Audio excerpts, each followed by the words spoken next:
If you're a coach or a trainer that is starting their very own training program, but you got 0 people to train, well, today's video is going to show you how you can get your first 10 players to join your training program. So let's jump into it. Hello, everyone. Welcome to the Big Game Podcast. My name is Gabe, and I have started and scaled multiple rec programs, multiple club programs, and leagues, and my own personal training program to hundreds and hundreds of players. I've been coaching and programming since the age of 15, and in today's video, I want to make sure that I help you with some helpful tips and tricks that have helped me to grow and scale my programs. All right, guys, so before we jump into this subject that we're going to be discussing, which is how to get your first 10 players, well, there's a couple of things that I want to fill you in on before you start your training program, your training journey. But I'm looking at my notes right here, and I do want to fill you in on a couple of the pros and the cons of starting a training program, because it's not all sunshine and flowers or sunshine and daisies, however the phrase goes. There's things that you want to know specifically when you start a training program, and hopefully, I can share a couple of things that have worked with me. Now, my advice, for the most part, comes from my experiences and what I've learned throughout my 15, 16 years in recreation. There may be some others that really do a great job, or maybe not so good of a job, but I would encourage you to go and study and learn as much as you can about growing recreational programs, training programs, things like that, whatever you want inside the sports space. So let's start with the pros. Well, number one, it's a great way to earn additional income. If that's not your thing and you're not trying to do it for additional income, well, then it's a great way to just satisfy your competitive juices or your training juices. Probably not use juices, but you want to get out there and you want to have an impact. So that's a great way. But for me, I know that this has been an awesome way to pay for gas, to pay for groceries, to pay for food. And it's not always been thousands and thousands of dollars, but it has been a substantial amount to where it helps me do additional things to save up in case of a rainy day. So I think that's a very great pro, and I think that's what most people go into training for, is some form of additional income, especially if you live in a state like California, who is super expensive, which is super expensive, not who is super expensive, it's not a person. Anyways, number two, which I think is also great as well, is the flexibility of schedule. Now, I had coached, just a little bit of my background if you don't know, I had coached a girls lacrosse team for high school for like 7 years straight. Man, I was there 5-6 days a week, 2 hours coaching, handling, scheduling, all the things that come with high school coaching. It was a lot, 45-minute drive there, 2 hours there, 2-3 hours sometimes, because I would stay after and train, and then 45 to an hour back. So you can imagine that most of my time was really put into that coaching. Now that I'm just training, well, that's cut down tremendously. That's cut down in like more than half, like 75%. And I could also schedule the amount of days that I train, the amount of days that I don't. And it's totally on me on how much I want to put out there. So that's a great opportunity right there. Some other ones are the diversity of clientele that you're going to get. If you're landlocked or, school locked or team locked, you're only coaching those kids, and that's totally fine. But if you want to diversify who you're coaching, this gives you an opportunity to do that. And one of the greatest benefits from it is that, for me at least as a trainer, I get to go and watch all these kids that I've coached from all these different teams perform and do some amazing things and learn and grow. And so for me as a trainer, it makes my heart warm. It makes me happy. I love seeing it, and it's totally dope. So that's another one right there. Now, here's an underrated one that I don't think is discussed a lot amongst trainers and coaches. It's freedom from drama. What do I mean by that? Well, if you've ever been a high school coach, or if you ever coached a team, or if you're ever in any kind of organization where you have people around you, there always will be some form of drama, some form of challenge, some form of hurdle, some form of aggressiveness, for lack of a better word. Now, it really depends on your organization and the culture that you've set, but you will have inherent drama in team sports or really coaching any kind of team. So you kind of stay away from that because you're not involved to the day-to-day activities. You might see the kids you're training, or the high school athletes you're training, the college kids you're training, once or twice a week, and you're really working on their skills. So you stay clear of all those team dynamics. It's a thing. It happens. So you get to stay clear from that. it's a benefit in my opinion. Whoa, if you want to see more about youth sports content and everything that comes with that, go ahead and hit that subscribe button. Back to the video. Let's talk about the cons now. So the cons of training. Number one, distance. Sometimes you're going to have to drive a very long way in order to train. Sometimes you might have to fly, but it really depends on what you prefer. For me, sometimes I just don't like sitting in an hour and a half, 2 hours of traffic to go train for an hour for 2 to 3 participants. That's just not my jam. But if it's yours, it's totally fine. But for me, that's kind of a con. The other thing is additional effort in finding players. You're not going to have a school system, unless you are a coach, we'll talk about that in a second, to get all your players from, to recruit all your players from. You're going to have to go out and get them. Now, there's ways to do that where you don't have to actually step foot on the field. You can build up trust and build up credibility through social media. It's a hack. It's really a fantastic hack. It's basically marketing and advertising. But that can be an additional roadblock for you. It could be a little bit of a challenge. Sometimes social media is great for that. Sometimes it's not. So something to keep in mind. Now, since we talked about social media, another con is that if you're on social media and you're using it heavily and you're leveraging it to get more clientele in, get more participants into your program, well, guess what? You're going to have to edit videos. You're going to have to do voiceovers if you want to do that. You're going to have to pick the right sound. You're going to have to work on what's trending. So those things will also, be a little bit of a roadblock. They're not too difficult to do. You can simply just put out what you're coaching and that's it. The other thing now is securing payments, registration. That's a lot of labor up front, and then the upkeep and the payments for that can be a little bit of a challenge. If that's not your ministry, you don't like that stuff, well, you might want to consider not coaching, not training. Okay, so if the pros far outweigh the cons and you're still in it to win it, you still want to start a training program and you can get kids, those cons, they don't faze you too much. You're looking at them, you're going to work on them. Those pros, it sounds very appealing to you. We're going to get into it. I have 8 tactics for you, 8 things to help you in building your training program and then also getting your first 10 participants. Number 1 is building your social media page. Okay, you may say, wait a minute. My first step to getting 10 kids is to build my social media page. I have no content. I don't know what I'm doing. How am I going to get 10 kids? Well, that's a great question. I think it's so important because what you are doing is you're making an investment into the future. You are preparing for the future. In order for people to know who you are, especially if you're coming into it cold and you have no associations, this is different. I'll talk about it for a coach that has ties to teams, leagues, all that stuff. Well, then you're going to want to prepare yourself and prepare your social media or your website and your registration platforms in order to receive those players, in order to market and advertise your coaching skills. It's so important that you're able to show and highlight what you're able to do. One of the biggest ways that I was able to grow my training programs and grow my team programs was through social media. It was through highlighting what I've done, what I can do, and then the athletes that participated with me highlighting what they can do. And I've been able to grow it to a sizable amount. And honestly, now I don't really even market my own training programs. It's all through social media. It's all through like passive marketing, passive advertisements. So it's worked well for me. Now, let's just say you're a coach and you have people around you. You're an assistant coach, you're a head coach, and you got kids that come to you, trust you, parents love you.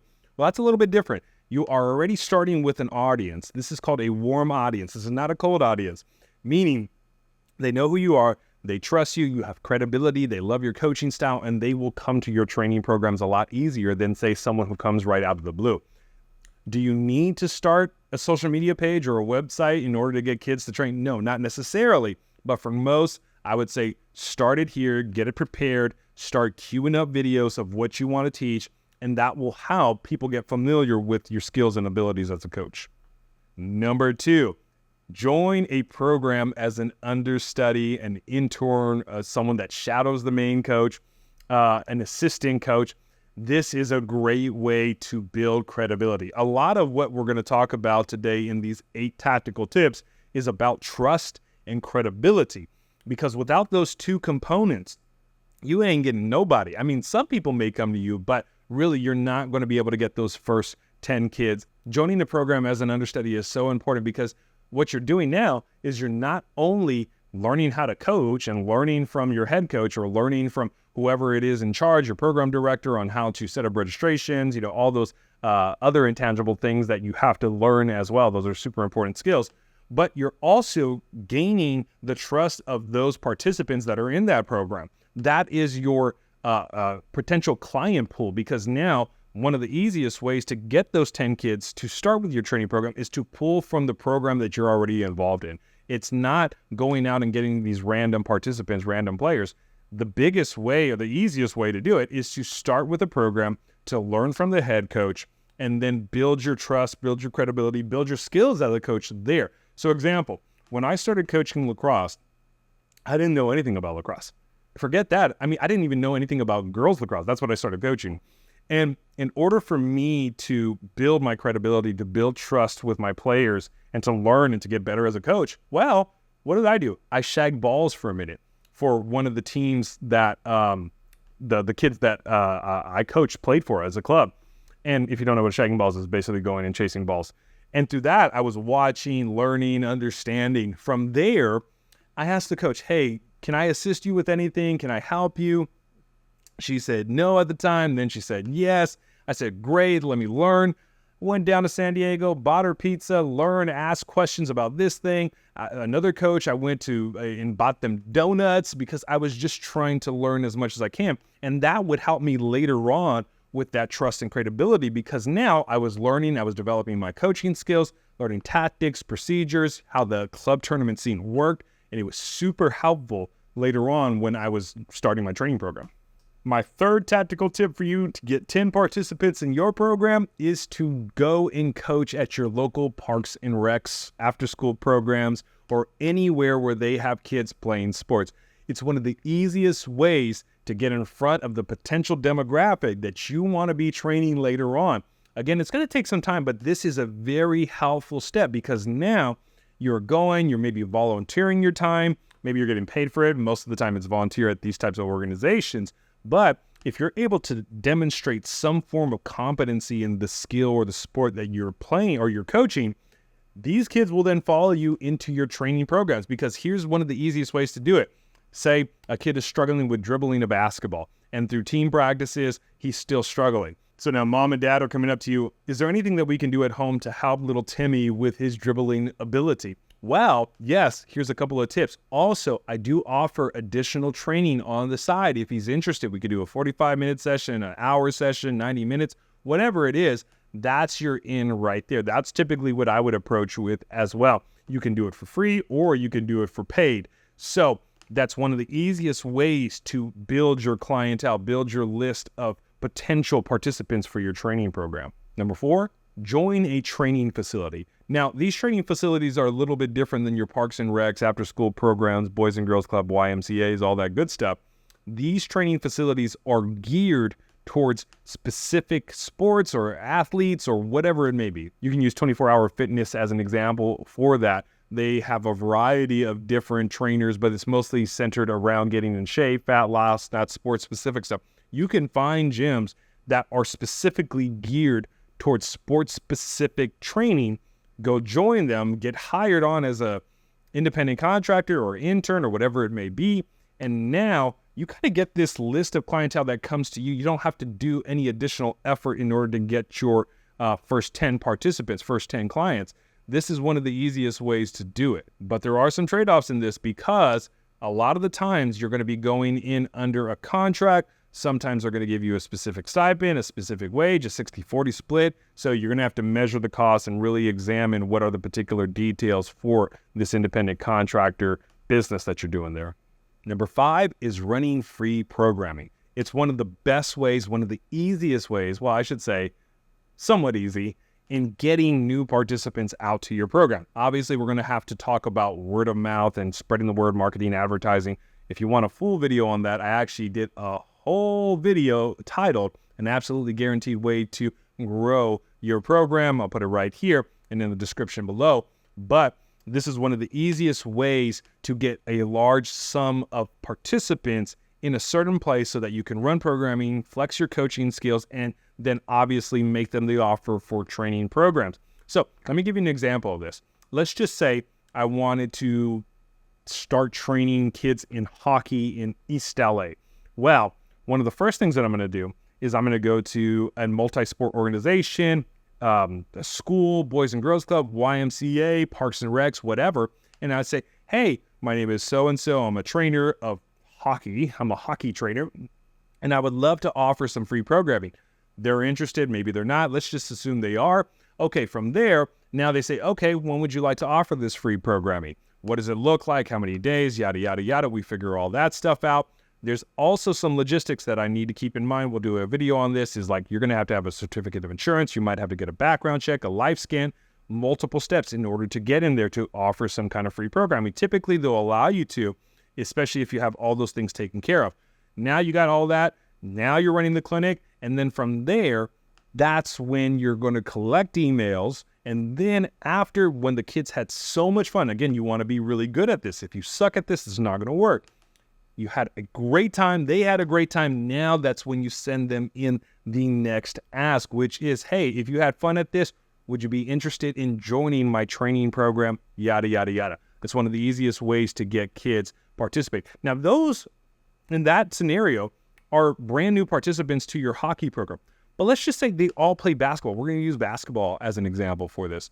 You want to run a dribbling camp because everyone has to know how to dribble. Well, this is a value add to most basketball kids out there. You can go to low level, intermediate level, high level kids and offer them a dribbling course for free and then convert them into long-term participants of your training program. Because what you're doing ultimately for them is you're solving a problem. Number one, if they don't know they have a problem, you got to kind of like help them understand, hey, you can't dribble. That's a problem. You got to be able to dribble in basketball. Now, you give them an introduction, you show them a couple of tips, a couple of tricks, but you don't give them the whole picture, right? Because you can't. It's an hour, 45 minutes, 90 minutes. You can't give them everything. It's going to take some long-term training. And in that, now I make the offer. But that comes from your free stuff. So I say, give it away for free because that's going to help you get as many people as possible. Now, there is a thing I will say about running free programming. Not everybody comes out to free programming because it's free. A lot of parents will blow it up. So you got to really consider your demographic in this. Who are you going after? The casual sports participant? Are you going after more dedicated advanced players? You're really going to have to figure out who you're targeting in this. And that should help you with running your free stuff and then converting them into long-term participants of your training program. All right, so number 6 is becoming a partner or contracting with a multi-sport organization. Now, what does that actually look like, partnering or contracting? Again, you can reference that video, an absolutely guaranteed way to grow your program. But when you partner with a program, it can look like different things. It could be a paid partnership. It could be a non-paid partnership. So you're really going to have to establish the details of what that looks like. Let's talk about contracts really quick because that's a more common thing. Basically, you're becoming an independent contractor for these organizations or that entity that you want to work with. And essentially, it's going to be a revenue split, which is totally fine. But for your specific training program, now you're going to get a lot more access. You're going to get the support and the marketing machine of these specific entities. If they have a good one, sometimes they have a very bad one. But you're going to get the marketing support and the assistance in advertising your training program to your potential clientele. So this is a really easy, fun way to do it. It could be fun. It could be a little bit of a nuisance at times. I've actually contracted with so many different multi-sport organizations. Some are easier to work with, some are harder to work with. But I will say this is almost a surefire way to get kids into your program. But it really depends on the marketing power and the effort that this specific entity is putting into promoting your program. Sometimes it works well, sometimes not so well. So definitely want to keep this in mind. All right, so we're on number 7 now. Now this is going to go and cover basically all the previous steps. It's make the ask. Once you run a free clinic, once you become an assistant coach, once you go out and you prove your worth as a coach, well, you want to make the ask. So many times there are trainers and coaches that are a little bit shy, a little bit afraid of making the ask, hey, kiddo, if you want to do some additional training, I'll stay with you after. This is what it looks like. Well, it's not that hard to do, but sometimes we get a little apprehensive on that. Other things on that too is sometimes we don't even like charging. I know when I first started training, it was free, and that was totally fine. because I really enjoyed training. I really wanted to see my kids improve. And this was mostly inside of my ecosystem of my high school kids and my middle school kids, of which I ran leagues and clubs for and all that good stuff. So I didn't mind it at all. But now, as I started moving away from that, and a lot more people were interested in my training, well, now it's, a kind of a fight for my time. So now I started introducing $30. And I felt really comfortable with that because I felt like I was still in a place where I was learning the sport. And now as my skills continued to grow, my price started to continuing to grow. And, went from $30 to $40 to $50 to $65 to $75 an hour. And, that really depends on where I'm going too. There's still discounts in there. But, I was a little apprehensive because I didn't feel that my skills matched the cost of my training. But over time, over, 7-8 years, I felt, you know what? I'm actually really good at coaching, if I do say so myself. I'm really good at this part. I'm really good at that part. And, I feel comfortable charging that. So don't feel apprehensive, especially if you've been that guy, been that gal, been doing it, or you're great at it. If you're not so good, you should definitely ask somebody for how to continue to grow your skills. But make the ask. Don't be afraid to do it. I think people would be interested in what you have to offer if you're good. And the final step, number 8, is run your program. So this sounds super easy, and it really can be. I mean, with all these additional steps right here, and number 8 is run your program. So let's just say you did all these steps, and let's just say you didn't do all these steps. Let's just say you're already a coach, you're already a trainer, and you have access, and you have credibility, and you have trust. Well, that's the easy part. Now it's running your program. Let's just say you want to make it more loosey-goosey. Well, you don't need really a lot of these additional steps. You can just go ahead and run your program and make it one day a week. Hey, we're going to do footwork on this day of the week. You pay me, you don't pay me, whatever you choose to do, you can make it as easy as that. For me, this is what I like to do because it makes my life easy. Some people have registration platforms. Some people will just do it basically off a DM. That's kind of more of my speed. I like to do that because it's the easiest form for me. I have multiple emails that I can keep track of. And so making it as easy as, hey, I want to come train. Okay, here's my times and when I train. You pay me in person, you pay me up front, whatever it may be. That's it. That's how my training goes. Now, if you're trying to make this more long-term, then you're probably going to want to have more of a long-term fix, a long-term solution. You want to get them into your pipeline. Essentially, you want to get emails. You want to have registration platforms. And if you want to, you could also lock them into a multi-day training session. You can do that if you'd like. But again, we're talking about actually getting your first 10 participants in the door for your training program because you're serious about this. Now, all these different tactics that I've given you, you can take them out of order. You can try this one. You can try that one. There's no specific order in this. But I think getting out there, doing the work, and building trust and credibility are going to be 2 of the biggest things that you can possibly do in order to get your first 10 participants. All right, everyone, that's the end of today's video. I hope you found value in that. If you did, smash the like button and subscribe to the Big Game Podcast. We'll catch you next time.